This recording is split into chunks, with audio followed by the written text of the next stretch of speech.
People come here expecting to spend $800 or $1,000 on their first month, and almost everyone spends double. And it's not because Bangkok is expensive. It's because on the first month, you have so many costs that you weren't expecting or even think about. So let me break it down for you step by step based on my own experiences, my own receipts, my own Shopee orders, and the mistakes almost every single newcomer makes. The first big hit is rent, and this one gets people every single time. In Bangkok, you just don't pay for the first month of rent. You pay for the first month plus a 2-month deposit. So if your condo is 15,000 baht, which is already a very normal price for a decent unit, you are actually paying 45,000 upfront.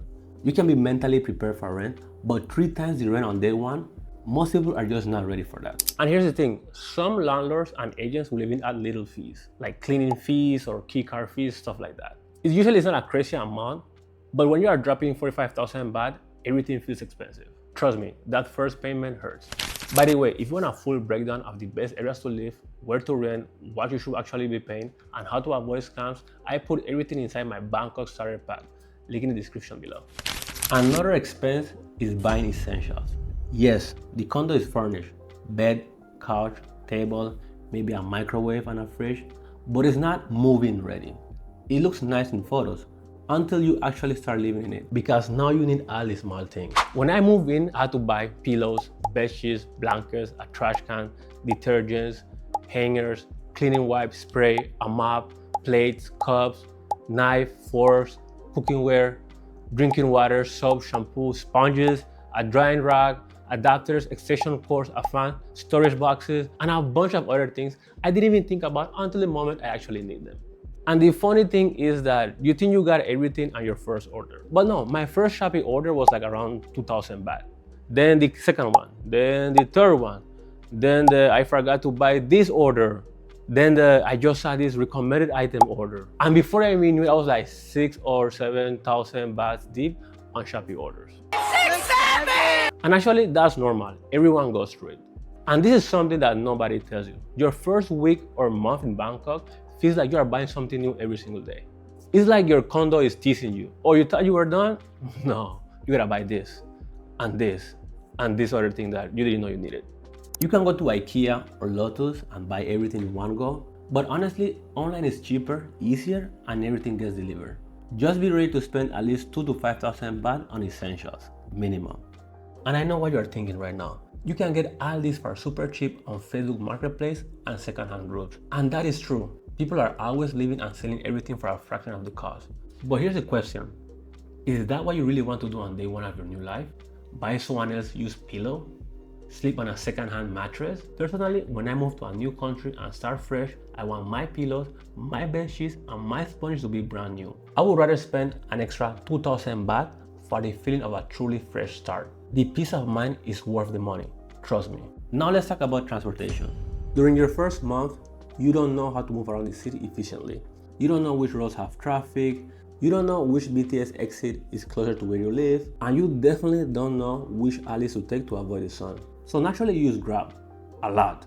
Grab cars, Grab bikes, meter taxis, Bolt, everything. You will get lost, you will take wrong turns, you will take a taxi because it's too hard to walk, and that can add up easily 1,000 to 2,000 baht just in transportation. And if you are thinking about buying a motorbike or a car on your first month, that's a whole different story. The bike itself, the registration, the license course, the test, the insurance, all that can run you up thousands of dollars. So if you buy a motorbike, that can set you back 20 to 30,000 baht on your first month. Then we have the SIM card. And this one always gets people because when you land in Bangkok, the first thing you want is internet. So you go to the airport booth and you buy a tourist SIM card. Or maybe you get an eSIM. Tourist SIM cards look convenient, but they're expensive. They usually cost around 600 to 900 baht for a short-term plan. Later, once you are settled, you can switch to a plan like dTag or TrueMove for around 300 baht per month. But that first SIM card is almost always overpriced. And most newcomers buy it just because they need data immediately. If you are moving here long-term, you will start doing visa things early. Passport photos, photocopies of random documents, small application fees. They are not big expenses individually, but they add up fast. 50 baht here, 100 baht there, and suddenly you are spending 1,000 baht just printing paperwork. Food is another big category on your first month. Trust me, you will overspend. It doesn't matter how disciplined you are.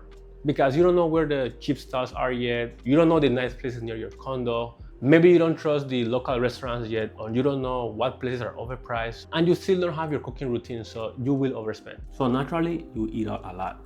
You try new restaurants, you buy snacks from 7-Eleven, you order Grab food way more than you should. Until your routine kicks in, food becomes a big part of your budget.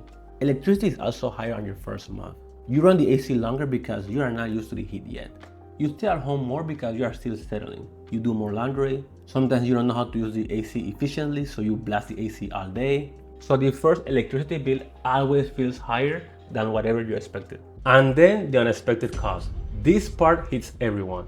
Your charger breaks, you buy a new fan, you need a mosquito repellent, you buy indoor sleepers, you buy a water filter because drinking bottled water gets annoying, you buy a bin because the condo didn't include one, you buy kitchen towels, you buy organizers, you buy hooks, you buy cleaning gloves, and then you get hit by something major. For me, my old laptop broke in the first week, so I decided to just build a PC here instead, and I managed to do it for 15,000 baht, or $285. I will post the full build video later, but it was a massive, unexpected 15,000 baht hit. And all these tiny purchases, 15 baht, 30 baht, 50 baht, at the end of the month, they rack up and you spend 3,000 baht on randomness. So let me give you a realistic total and not the fantasy numbers people post online. If your rent is 15,000 baht, you are paying around 45,000 upfront. Essentials, 2 or 5,000. Transportation, 1 or 2,000. SIM card, 600 or even more. Visa stuff, 500 to 1,000. Food, 9 to 15,000 depending on your lifestyle. Electricity will be 1 to 1.5. And unexpected things, I will say 1 to 3,000 or even more. A realistic first month in Bangkok lands between $3,000 to $4,000. But after that first month, everything gets easier because your cost becomes more stable and you start forming a routine also. You get used to the heat, you know where to eat, where to shop, and how to move around. But that first month hits everyone. If you want a complete guide for selling here in Bangkok, I'm talking about neighborhoods, where to live, rent, cost of living, and everything I wish I knew before moving to Bangkok. Check out my Bangkok starter pack, link in the description below. If you are moving to Bangkok, drop your expected budget below in the comments. And if you already live here in Bangkok, how much do you spend on your first month? Let's compare.